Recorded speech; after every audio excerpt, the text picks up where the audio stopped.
দেশীয় সংস্কৃতি হিসাবে পহেলা বৈশাখ উদযাপনের শরঈ দৃষ্টিকোণ ব্যাখ্যা করবেন প্লিজ। দেখুন, ইসলামে একজন মানুষকে বেঁচে থাকার জন্য আনন্দ, বিনোদন এবং সাংস্কৃতিক যে আয়োজন আছে সেগুলোকে ইসলাম মৌলিকভাবে নিষেধ করে না, বরং পৃথিবীর যে কোনো দেশের যে কোনো অঞ্চলের মানুষের নিজস্ব যে সংস্কৃতি আছে, নিজস্ব যে কৃষ্টি কালচার আছে, এই সমস্ত কৃষ্টি কালচার, আনন্দ, বিনোদন, সংস্কৃতি এগুলোর কোনোটা যদি কোরআন এবং হাদিসের সাথে মৌলিকভাবে কোনো সাংঘর্ষিক কিছু এগুলোতে না থাকে, তাহলে শরিয়া সেগুলোকে অনুমোদন করে, নিষেধ করে না।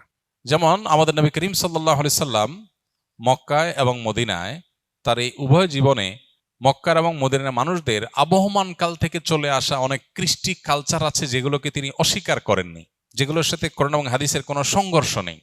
আর যদি কোনোটার কোরআন এবং হাদিসের কোনো বিশেষ নির্দেশনা, নীতিমালা, প্রিন্সিপালস এর কোনো সাংঘর্ষিকতা তিনি দেখতে পেয়েছেন, তাহলে সেটাকে তিনি নিষেধ করেছেন। আরবের মানুষের বহু কৃষ্টি কালচারকে নবী করিম সাল্লাল্লাহু আলাইহি সাল্লাম মৌন সম্মতির মাধ্যমে অনুমোদন করেছেন, কারণ সেগুলোর সাথে কোরআন হাদিসের কোনো সাংঘর্ষিকতা পাওয়া যায়নি।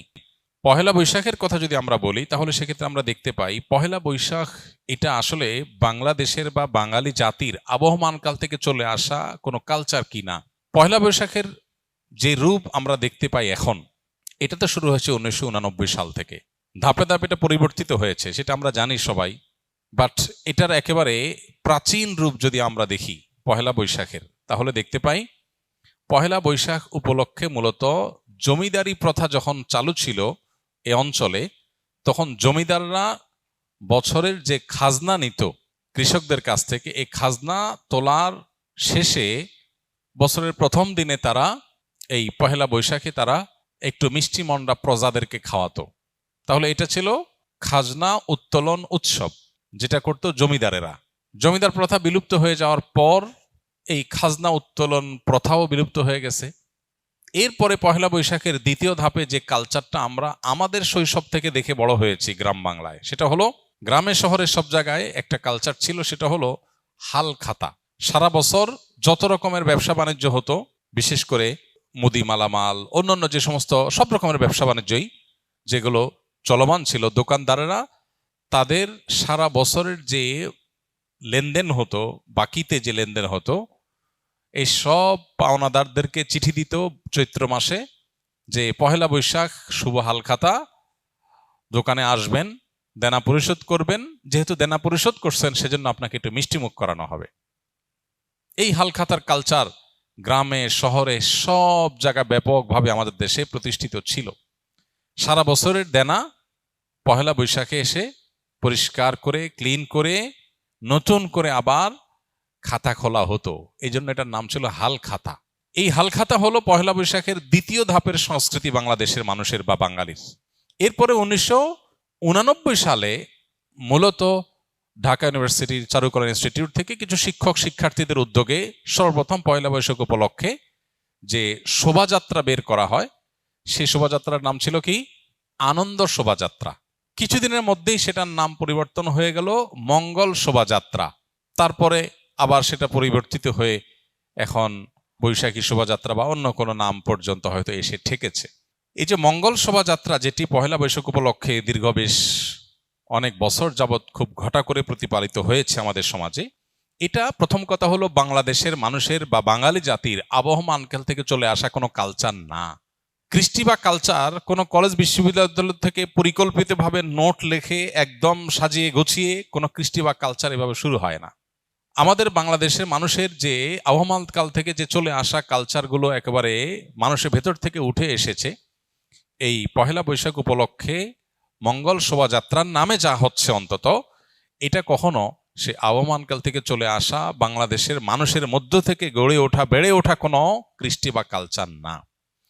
এটা হলো প্রথম কথা। দ্বিতীয় কথা হলো যে এই পহেলা বৈশাখের মঙ্গল শোভাযাত্রাকে ঘিরে যত আয়োজন হয়ে থাকে, বিশেষ করে মঙ্গল শোভাযাত্রা যে বিভিন্ন প্রাণীর মুখোশ এবং বিভিন্ন রকমের প্রাণীর ভাস্কর্য এটা নিয়ে যে র্যালি বের করা হয়ে থাকে, খুব সচেতনভাবে আপনি লক্ষ্য করলে দেখতে পাবেন এখানে পেঁচা, ইঁদুর, হাঁস, ময়ূর এমন কিছু প্রাণীর মুখোশ সেখানে খুবই পরিকল্পিতভাবে ব্যবহার করা হয়, প্রদর্শন করা হয়, যেগুলো একটা বিশেষ ধর্মের মানুষের ধর্মীয় বিশ্বাসের সাথে সংশ্লিষ্ট, যেগুলোর অনেকগুলোই হিন্দুদের বিভিন্ন দেবতার বাহন হিসাবে হিন্দু ধর্মে এটি প্রতিষ্ঠিত।